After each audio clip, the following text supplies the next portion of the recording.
Barely a few days ago, just after returning from his trip to Europe, President Bola Tinubu settled down to governance, meeting the security chief over the spate of attacks in some parts of the country.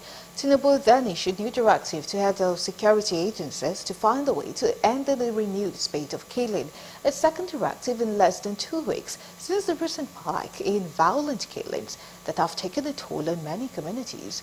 Our correspondent in Abuja examines the situation and now reports. At least 363 Nigerians were killed and 101 kidnapped in various incidents across the country in March, according to Anger Tracker.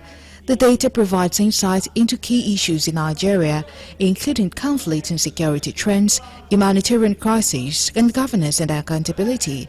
It also shows that no fewer than 1,420 people were killed and 537 others kidnapped in the first quarter of 2025, according to statistics from media reports.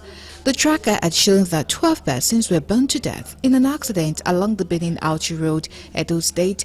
A 50-year-old businessman, Nuru Isa, was arrested in Bauchi for beating his 24-year-old wife, Wasila Abdullahi, to death during a domestic dispute over Ramadan meal preparations. In Abuja, a police officer, Modestus Ujiebe, attached to the Kwara State Police Command, was abducted along Kubwa Expressway, and another 4 individuals were kidnapped in Katsina on the same day. Within a fortnight, the government issued 2 new directives to stem the tide. Yes, it was graciously Mr. President gave us a chance to come and brief him, and it lasted very long. We gave him an update of what has been the case and what is going on, and even when he was out there and before coming back, he was constantly in touch. He was giving directives, he was following developments, and we in charge of the security, got the opportunity today to come and brief him properly for hours, and it was very, very detailed, and it was exhaustive. It was complete and A to Z. This directive is coming in the wake of wanton killings in Benue and Plateau State, where many, including women and children, lost their lives, but are the orders yielding results? Nigerians see the directive as yet another order from the presidency, teaching the already overwhelmed security agencies how to do their job, as there has been no significant reduction in the spate of kidnappings, killings, or other violent crimes. I think we are having too many orders from the presidency on that looks as if it's teaching them their job. Unfortunately enough, we are not seeing any positive responses in terms of reduction in the spate of kidnapping, killings, and what have you. And of course, for me, I think we have left what we ought to do undone. So there's no way we will be doing the same thing and get results.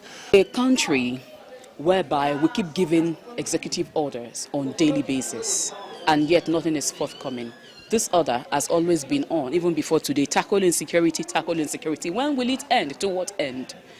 So I think this is our country. If we could not relieve our security operatives are overwhelmed currently, I think there is need to seek for external forces.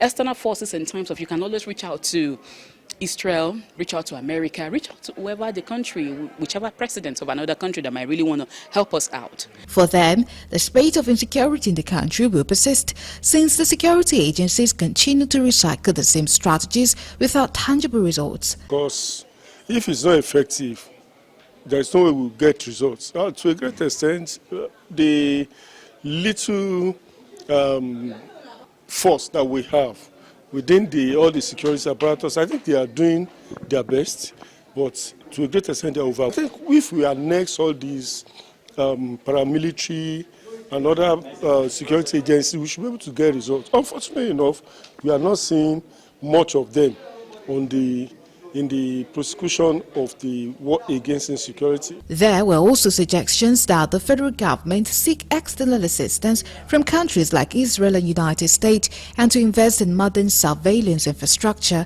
such as security cameras in vulnerable areas and AI-driven security technologies to stop the ravaging insecurity in the country.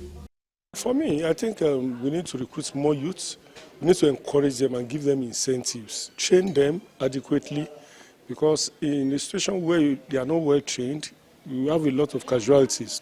And if it is possible out of ingenuity, the Chief of Defence Staff should encourage those who have retired to come back to service, to actually help out and include, I think our case has gone beyond having security summits. You can always conquer this insecurity thing, if not everything, at least 75 or 79 or 89% to use that word. You can always have them conquered via using the AI technology or other experts or other means that can always help us curtail or curb them, because a lot of lives have gone. People keep dying by the day. It is a fact that the security agencies, including the Nigerian police, are overstretched and not operating at their best. While other security outfits like the civil defense and vigilantes are not effectively collaborating, government must retool the forces, make them better able with modern equipment to confront contemporary challenges. That way, insecurity in the land must be reduced, if not stopped completely.